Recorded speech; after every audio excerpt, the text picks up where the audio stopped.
வணக்கம் நண்பர்களே, welcome back to epic life. நான் உங்கள் வெற்றி கூட்டாளி. இந்த யூடியூப்பில் நிறைய ட்ரோல் வீடியோஸ் நீங்கள் பார்த்துருக்கலாம், அல்லது எக்ஸ்போஸ் பண்ணுற மாதிரியான வீடியோஸ். இந்த இயக்குனர் இந்த படத்தை பார்த்து காப்பி அடிச்சிட்டாரு, இந்த இசையமைப்பாளர் அந்த பாட்டை பார்த்து காப்பி அடிச்சிட்டாரு, இவங்க இதை பார்த்து காப்பி அடித்தாங்க, அவங்க அதை பார்த்து காப்பி அடித்தாங்க அப்படின்னு சொல்லிட்டு நிறையா இவங்கெல்லாம் காப்பி கேட்டப்லாம் வந்து ட்ரால் பண்ணுற மாதிரியோ எக்ஸ்போஸ் பண்ணுற மாதிரியோ அதெல்லாம் வந்து நிறைய கண்டென்ட் நீங்கள் பார்த்துருப்பீங்க. இப்போ கேள்வி என்ன அப்படின்னா, இந்த நபர் இவங்களை பார்த்து காப்பி அடித்தாங்க அப்படின்னு ஒருத்தங்க சொல்கிறாங்க அப்படின்னா, அவங்க யாரை பார்த்து காப்பி அடித்தாங்க அப்படின்னு இவங்களால கண்டுபிடிக்க முடியல அப்படின்னு அர்த்தம். ஸோ நீங்கள் வந்து ஒரு ஒர்க்கை, ஒரு படத்தையோ ஒரு ஓவியத்தையோ ஒரு பாட்டையோ ஒரு இசையோ அல்லது எது வேணால் இருக்கலாம், ஒரு பிஸ்னஸ் மாடலாக இருக்கலாம், எதுவாக இருந்தாலும் சரி, அதை வந்து ஒருத்தங்க யூனிக்காக பண்ணுறாங்க, இதுதான் ஒரிஜினல் அப்படின்னு நீங்கள் நம்புகிறீங்க அப்படின்னா அது ஒரிஜினல் கிடையாது.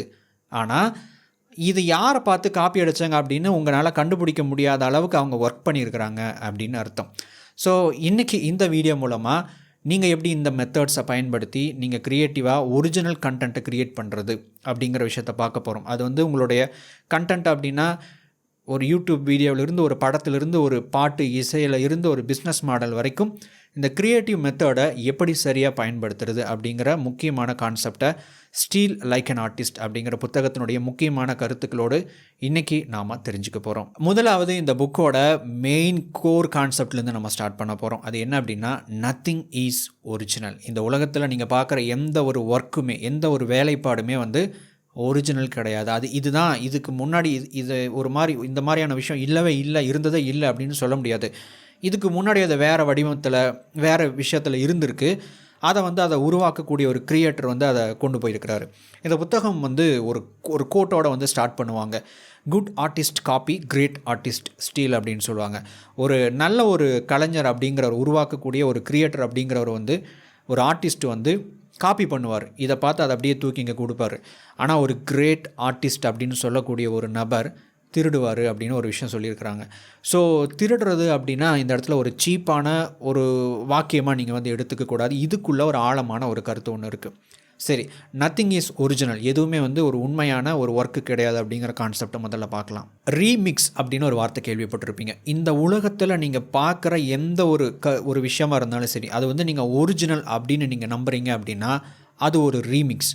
அது வந்து இப்போ உருவாக்கப்பட்டதாக இருக்கலாம், 100 வருஷத்துக்கு முன்னாடி உருவாக்கப்பட்டதாக இருக்கலாம், 10,000 வருஷத்துக்கு முன்னாடி உருவாக்கப்பட்டதாகவும் இருக்கலாம். பல ஆயிரம் வருஷத்துக்கு முன்னாடி இந்த குகை சிற்பங்கள் எல்லாம் பார்த்துருப்பீங்க, குகை ஓவியங்கள் பார்த்துருப்பீங்க. அங்கே வந்து சும்மா ஒரு கோடு மாதிரி வரைஞ்சி மிருகங்களுடைய உருவம், மனிதர்களுடைய உருவம் இதெல்லாம் வரைஞ்சி வச்சுருப்பாங்க. இப்போது அந்த மாதிரியான ஒரு ஓவியத்தை பார்க்கும்போது அதுவே ஒரு காப்பி தான். ஏன் அப்படின்னு கேட்குறீங்கன்னா, அங்கே இருக்கிறது அங்கே வந்து வரைஞ்சி வச்சுருக்கிறாங்க. ஸோ ஒரு இருக்கிற விஷயத்தை வேறு ஒரு வடிவத்துக்கு கொண்டுட்டு போகிறாங்க. ஸோ அப்படி அந்த அடிப்படையில் பார்த்தோம் அப்படின்னா எதுவுமே வந்து ஒரிஜினல் கிடையாது. அது வந்து இசையாக இருந்தாலும் சரி, பாட்டாக இருந்தாலும் சரி, ஒரு புக்காக இருந்தாலும் சரி, எதுவுமே வந்து ஒரிஜினல் அப்படின்னு ஒன்று இல்லவே இல்லை. அப்போ ஒரு ஒர்க் அப்படிங்கிறது, ஒரு பாட்டு, படம், ஆர்ட்டு, வாட்டெவர், ஒரு பிஸ்னஸ் மாடல் எல்லாமே வந்து எப்படி உருவாகுது அப்படின்னு கேட்டிங்கன்னா, பல்வேறு இன்ஃப்ளூயன்ஸ் மூலமாக உருவாக்கப்படுது. இன்ஃப்ளூயன்ஸ் அப்படின்னா பல்வேறு கருத்துக்களுடைய ஒரு இன்ஸ்பிரேஷன், ஒரு தாக்கம், அதனுடைய ஒவ்வொரு பகுதிகள். ஒரு விஷயத்தில் வந்து 10 பகுதி இருக்குன்னா, ஒரு 10 விஷயத்துலேருந்து ஒவ்வொரு பகுதியாக எடுத்தோம் அப்படின்னா புதுசாக ஒரு விஷயம் உருவாகுது. ஆனால் அது புதுசு கிடையாது அப்படிங்கிறத நீங்கள் நல்லா தெரிஞ்சுக்கணும். புதுசு அப்படின்னு ஒன்று எதுவுமே இல்லை. இப்போது 2வது பாயிண்ட், காப்பிக்கும் ஒரிஜினல் வேர்ஷன் அப்படிங்கிறதுக்கும் என்ன வித்தியாசம் அப்படின்னு கேட்டிங்கன்னா, ரொம்ப பெருசெல்லாம் கிடையாது. ஒரு சின்ன வித்தியாசம் தான், ஒரு சின்ன ஃபார்முலா தான். 1 = 1 அப்படின்னா 1 + 1 = 3 அப்படின்னா அது வந்து ஒரிஜினல். இப்போ நீங்கள் ஒரு படம் பார்க்குறீங்க, அந்த படம் வந்து இந்த படம் வந்து இதோட காப்பி அப்படின்னு சொல்லிட்டு உங்களுக்கு தெரிஞ்சிருது. அதை தெரிஞ்ச உடனேயே அந்த ஒரு எக்ஸ்பெக்டேஷன் எல்லாம் உடஞ்சி ஒரு போர் அடிக்கிற மாதிரியான ஒரு நிலைமைக்கு போயிடுது. ஸோ சிம்பிளாக எல்லாருமே அந்த மாதிரியான விஷயங்களை பார்த்து என்ன சொல்கிறாங்க அப்படின்னா, இது வந்து இவங்க ஒரு காப்பி கேட்டி வந்து இந்த டைரக்டர் காப்பி அடிச்சிட்டாரு அப்படிலாம் வந்து நம்ம சொல்கிறோம் இல்லைங்களா. ஸோ அந்த மாதிரி நடக்கும்போது இங்கே என்ன நடக்குது அப்படின்னு கேட்டிங்கன்னா, 2 விஷயம் நடக்குது. முதலாவது விஷயம் என்னென்னா, ஒரிஜினல் ஒர்க் அப்படின்னு சொல்லப்படுற அளவுக்கு, அதாவது பல்வேறு இடத்துலேருந்து நிறைய கருத்துக்களை, நிறைய விஷயங்களை எடுத்திருந்தாலும் அதை வந்து போர் அடிக்காத மாதிரி அவருடைய ஸ்டைலில் ஒரு யூனிக்காக ஒரு பெஸ்ட் வேர்ஷனாக கொடுக்கறதுக்கு அந்த டைரக்டரோ, இசையமைப்பாளரோ, அல்லது ஒரு யூடியூபரோ, ஒரு ஆசிரியரோ, ஒரு எழுத்தாளரோ தவறிட்டாங்க அப்படின்னு அர்த்தம். அதாவது அவங்க மிஸ் பண்ணிட்டாங்க, அந்தளவுக்கு அவங்க ஹார்ட் ஒர்க் போடல, அந்தளவுக்கு அவங்க எஃபோர்ட் போடல அப்படின்னு அர்த்தம். அதாவது ஒன்று இங்கே இருக்குது, அதை தூக்கி அப்படி இந்த பக்கம் கொடுத்துட்டாரு. 1 = 1, அதுதான் வந்து காப்பி அப்படின்னு சொல்கிறோம். இப்போ சில படங்களை பார்க்கும்போது நீங்கள் எந்த ஒரு பெரிய படம் எடுத்துக்கோங்க, நிறைய பேர் வந்து ஹாலிவுட் படத்தை பார்த்து இவங்க இங்கே காப்பி அடிக்கிறாங்கலாம் சொல்லுவாங்க இல்லையா?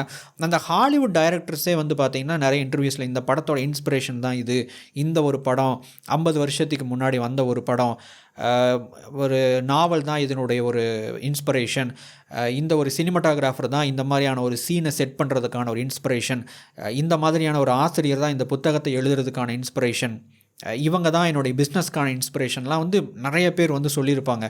ஸோ அப்போ இந்த இடத்துல என்ன விஷயம் அப்படின்னா, இந்த ரெண்டாவது விஷயம், அந்த ஒரிஜினல் கிரியேட்டர் அப்படின்னு சொல்கிறோம் பார்த்தீங்களா, அவர் எங்கே இருந்து காப்பி அடித்தார் அப்படிங்கிற விஷயத்த யார் குறை சொல்கிறாங்களோ அவங்களால வந்து கண்டுபிடிக்க முடியல, அல்லது நாமளே எடுத்துக்கிட்டோம் அப்படின்னா நம்மளால் கண்டுபிடிக்க முடியல அப்படின்னு அர்த்தம். ஸோ அதனால தான் நம்ம அது வந்து இதுதான் ஒரிஜினல், இதை பார்த்து இவங்க காப்பி அடிச்சிருக்கிறாங்க அப்படின்னு நம்ம அதை வந்து ஒரு அடையாளப்படுத்தி அதை மையமாக வச்சு மற்ற விஷயங்கள் எல்லாம் வந்து காப்பி கேட் அப்படின்னு நம்ம சொல்கிறோம். அப்போ ஒரிஜினல் ஒர்க் அப்படின்னு சொல்லப்படுற ஒரு விஷயம் வந்து எப்படி உருவாகுது அப்படின்னு கேட்டிங்கன்னா, பல பேருடைய இன்ஸ்பிரேஷன், பல பேர் வந்து நம்ம ஸ்டடி பண்ணுறதன் மூலமாக பல இடத்துலேருந்து நம்ம பல கருத்துக்களை எடுத்து அதை ஒன்றா இணைச்சி நமக்கு வந்து ஒரு யூனிக் ஸ்டைல்னு சொல்கிறோம் பார்த்தீங்களா, அந்த யூனிக் ஸ்டைலுமே வந்து என்னை பொறுத்த அளவுக்கு காப்பின்னு தான் நான் சொல்லுவேன். ஏன் அப்படின்னா, நீங்கள் பேசுகிறீங்க பார்த்தீங்களா, நீங்கள் மதுரையில் இருந்தீங்க அப்படின்னா அந்த மதுரை ஆக்சென்ட்டில் பேசுவீங்க, மெட்ராஸில் இருக்கிறீங்க, சென்னையில் இருக்கிறீங்க அப்படின்னா சென்னை ஆக்சென்ட்டில் பேசுவீங்க, நான் கோயம்புத்தூர், நான் பொள்ளாச்சி, எங்கள் ஊரில் நாங்கள் எப்படி பேசுவோமோ அந்த மாதிரி தான் நான் பேசுவேன்.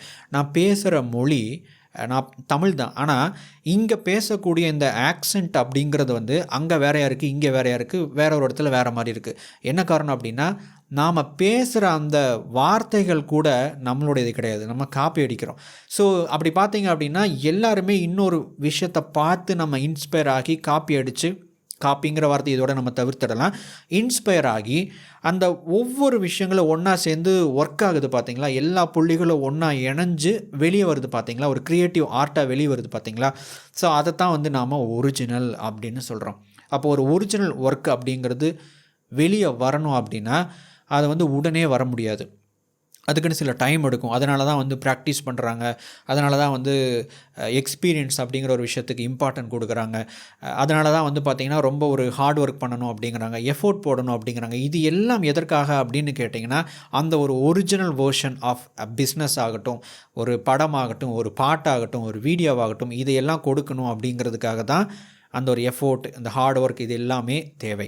சரி, இந்த புத்தகத்தில் சொல்லப்பட்டிருக்கிற இந்த கான்செப்டை நீங்கள் எப்படி பயன்படுத்தலாம், உங்களுடைய வளர்ச்சிக்கு எப்படி பயன்படுத்தலாம், நீங்கள் உங்களுடைய க்ரியேட்டிவிட்டியை பூஸ்ட் பண்ணி ஒரு யூனிக்கான விஷயத்தை கொடுக்கறதுக்கு எப்படி அதை வந்து கொண்டுட்டு வரலாம் அப்படிங்கிற கருத்தை நம்ம பார்க்க இருக்கிறோம். அதுக்கு முன்னாடி இன்னொரு புக் ரெக்கமெண்டேஷன். உங்களுடைய தனித்துவத்தை பயன்படுத்தி உங்களுடைய பர்சனல் பிராண்டை உருவாக்குவது எப்படி எனும் கருத்தை கற்றுக்கொள்ள 5 Steps to Build Your Personal Brand எனும் புத்தகத்தை நான் ரெக்கமெண்ட் செய்கிறேன். இப்புத்தகத்தின் கருத்துக்களை குறைவான நேரத்தில் கற்றுக்கொள்ள குக்கு எஃப்எம் மூலம் இப்புத்தகத்தின் ஃபுல் புக் சம்மரியை தமிழில் கேளுங்கள். குக்கு எஃப்எம் பிளே ஸ்டோரில் 4.5 ஸ்டார் ரேட்டிங் வாங்கிய ஒரு app, 5000+ hours of audio content இருக்கிற தரமான ஆப். இதில் motivation, biography, self help, money, நாவல்ஸ்னு பல்வேறு ஜேர்னல்ஸ் அடங்கிய ஒரு ஆப் தான் குக்கு எஃப்எம். பல மொழிகளில் audio books and book summaries இருக்குது. முக்கியமாக நம்ம சுய முன்னேற்றம் சார்ந்த முக்கியமான புத்தகங்களோட புக் சம்மரிஸ் தமிழ் மொழியில் இருக்குது. இது ஒரு ப்ரீமியம் ஆப். நார்மலாக 399 ரூபா ஒரு வருஷத்துக்கான சப்ஸ்கிரிப்ஷன் சார்ஜ். நம்ம எபிக் லைஃப் பார்வையாளர்களுக்கு வெறும் 199 ரூபாய்க்கு ஒரு வருஷத்துக்கான ப்ரீமியம் கண்டென்ட்டை கேட்க முடியும். ELT50 அப்படிங்கிற கூப்பன் கோடை பயன்படுத்தும் முதல் 250 நபர்களுக்கு ஒரு வருஷத்துக்கான ப்ரீமியம் கண்டென்ட்டை 199 ரூபாயில் பெற முடியும். இந்த ஆப்பை டவுன்லோட் பண்ணுறதுக்கான லிங்க் கீழே டிஸ்கிரிப்ஷனில் கொடுத்துருக்கேன், கிளிக் பண்ணி டவுன்லோட் பண்ணுங்கள். சரி, இப்போ நீங்கள் ஒரு பிகினர் அப்படின்னு வச்சுக்கோங்க. ஒரு பிகினராக நீங்கள் வந்து ஏதோ ஒரு விஷயம் பண்ணுறீங்க, ஒரு தொழில் முனைவோராக இருக்கிறீங்க, ஒரு எம்ப்ளாயாக இருக்கிறீங்க. நீங்கள் வந்து இந்த மாதிரியான ஒரு பர்ஃபெக்டான ஒரு விஷயத்தை க்ரியேட் பண்ணணும், ஒரு ஒரிஜினலான ஒர்க்கு க்ரியேட் பண்ணணும் அப்படின்னு நீங்கள் நினைக்கிறீங்க அப்படின்னு வச்சுக்கோங்க. நீங்கள் பண்ண வேண்டிய முதலாவது விஷயம் என்ன அப்படின்னா, ஒரு விஷயத்தை ரீக்ரியேட் பண்ணுறதுக்கு பயப்படாதீங்க, ஒரு விஷயத்தை ரீக்ரியேட் பண்ணுறதுக்கு தயங்காதீங்க. நான் இந்த இடத்துல காப்பிங்கிற வார்த்தையை பயன்படுத்தலை, ரீக்ரியேட்டுங்கிற வார்த்தையை நான் பயன்படுத்துகிறேன். ரீக்ரியேஷன் அப்படின்னா, இப்போது ஒரு விஷயத்தை பார்த்து அதை அப்படியே தூக்கி இங்கே கொடுக்குறேன் அப்படின்னா அது காப்பி.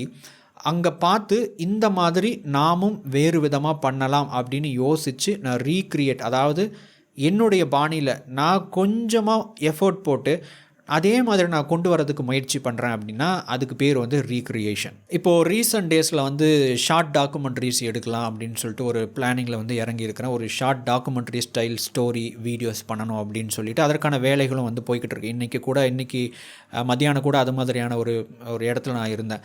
அந்த மாதிரியான ஒரு ஷூட்டிங்கில் இருந்தேன். ஆல்ரெடி வந்து மணிகண்டன் சாரோட அந்த வீடியோ ஒன்று பார்த்துருப்பீங்க, ஒர்க் ஹார்ட் அண்ட் சைலன்ஸ் அப்படின்னு சொல்லிட்டு.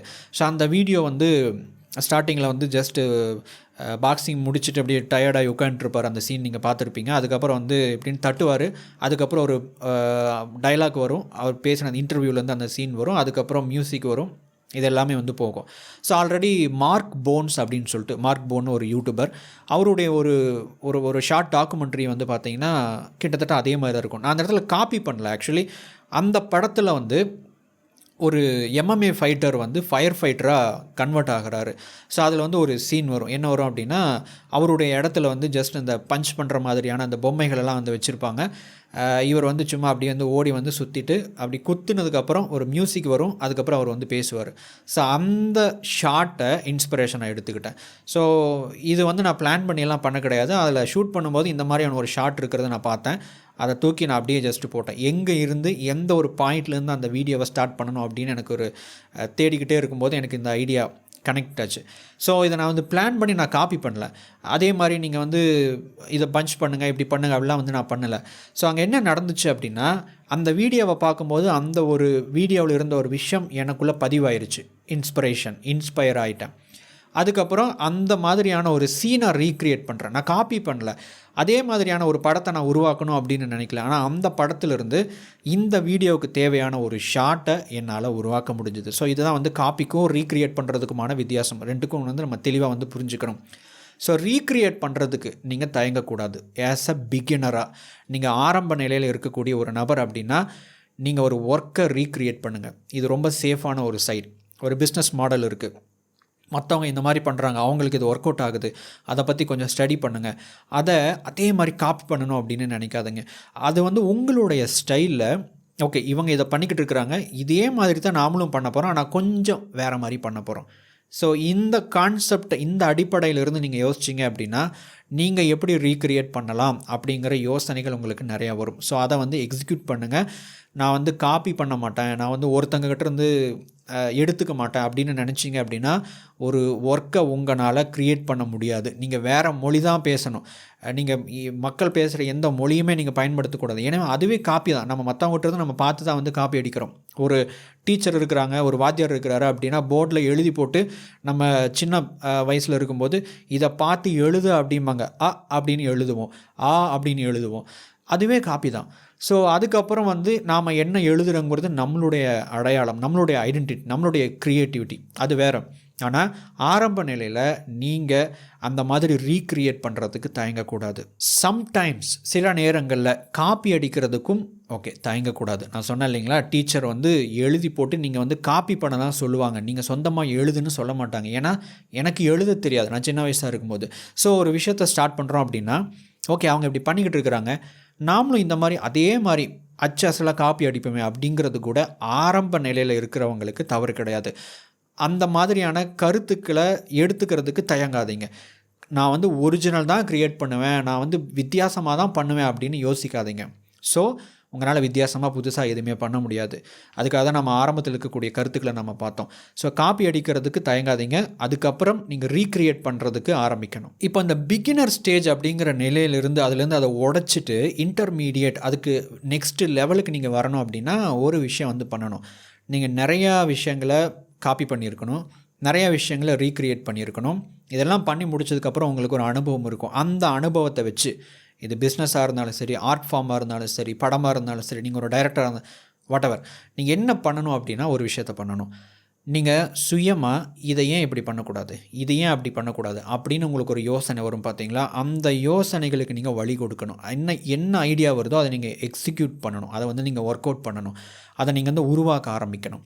ஸோ இப்போது நீங்கள் பிகினர் ஸ்டேஜுங்கிறதுலேருந்து அந்த நிலையிலிருந்து இன்டர்மீடியேட் அப்படிங்கிற ஒரு நிலைக்கு நீங்கள் அதெல்லாம் உடைச்சிட்டு நீங்கள் வெளியே வந்திருப்பீங்க. இதுக்கப்புறம் அடுத்த லெவலுக்கு போகணும் அப்படின்னா, நான் இங்கே இருந்து தான் இந்த மாடலை காப்பி பண்ணியிருக்கிறேன் அப்படின்னு சொல்ல முடியாத அளவுக்கு நீங்கள் வந்து அதை கவர் பண்ணணும், அதை வந்து மூடி மறைக்கணும். ஸோ மூடி மறைக்கணும் அப்படின்னா இது வெளியே தெரிஞ்சிடக்கூடாது அப்படிங்கிற நோக்கத்துக்காக மூடி மறைக்கிறதுக்கு முயற்சி பண்ணக்கூடாது. அதாவது அந்த அளவுக்கு நீங்கள் எஃபோர்ட் போடணும். நீங்கள் வந்து ஒரு ஒரு ஒரு வேலையை செய்கிறீங்க அப்படின்னா, எப்படி உங்களால் இந்த அளவுக்கு செய்ய முடிஞ்சது அப்படின்னு மற்றவங்கனால கண்டுபிடிக்க முடியாத அளவுக்கு நீங்கள் ஒர்க் பண்ணணும். அப்படின்னா என்ன அர்த்தம் அப்படின்னா, நீங்கள் நிறையா ரீசர்ச் பண்ணணும். இப்போ வரைக்கும் அதாவது நீங்கள் வந்து ஒரு பிகினருங்கிற ஸ்டேஜை உடச்சிட்டு இன்டர்மீடியட் அப்படிங்கிற ஒரு ஸ்டேஜுக்கு நீங்கள் போயிருப்பீங்க. இந்த நிலையில் கொஞ்சம் ரீசர்ச் பண்ணுனா உங்களை வந்து உங்களுடைய சோர்ஸஸை வந்து கண்டுபிடிச்சிட முடியும், ரொம்ப ஈஸி. ஆனால் அதை தாண்டி அந்த நிலையில் நீங்கள் இது வரைக்கும் என்ன மாதிரியான வேலைகள் செஞ்சுக்கிட்டு இருந்தீங்களோ அந்த வேலையில் இன்னும் ஆழமாக ரீசர்ச் பண்ணணும். இது எப்படி இன்னும் வேறு விதமான விஷயங்களை பயன்படுத்தலாம், வேறு டெக்னாலஜி, வேறு மெத்தட்ஸ், வேறு ஏதாவது புதுசாக என்னென்ன விஷயங்கள் அப்டேட் ஆகிருக்கு, இதை வந்து இதில் பொருத்தி பார்க்க முடியுமா அப்படின்னு நீங்கள் யோசித்து செயல்பட ஆரம்பிச்சிங்க அப்படின்னா, நீங்கள் எங்கே இருந்து காப்பி அடிச்சிருக்கிறீங்க, எங்கே இருந்து இன்ஸ்பயராக இருக்கிறீங்க அப்படிங்கிற ஒரு சோர்ஸை யாருனாலையுமே கண்டுபிடிக்க முடியாது. அதுதான் உங்களுடைய அடையாளம், அதுதான் உங்களுடைய க்ரியேட்டிவிட்டி.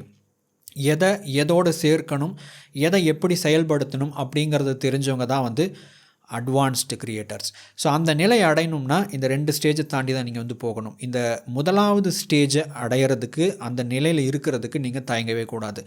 இதுதான் இந்த புத்தகத்திலிருந்து நம்ம கற்றுக்க வேண்டிய முக்கியமான ஒரு கருத்தாக இருக்குங்கிறது என்னுடைய கருத்து. நண்பர்களே, இந்த வீடியோ உங்களுக்கு யூஸ்ஃபுல்லாக இருந்திருக்கும் அப்படின்னு நான் நம்புகிறேன். அடுத்த வீடியோ பதிவில் மேலும் ஒரு பயனுள்ள தகவலோடு உங்களை சந்திக்கிறேன். தேங்க்ஸ் ஃபார் வாட்சிங்.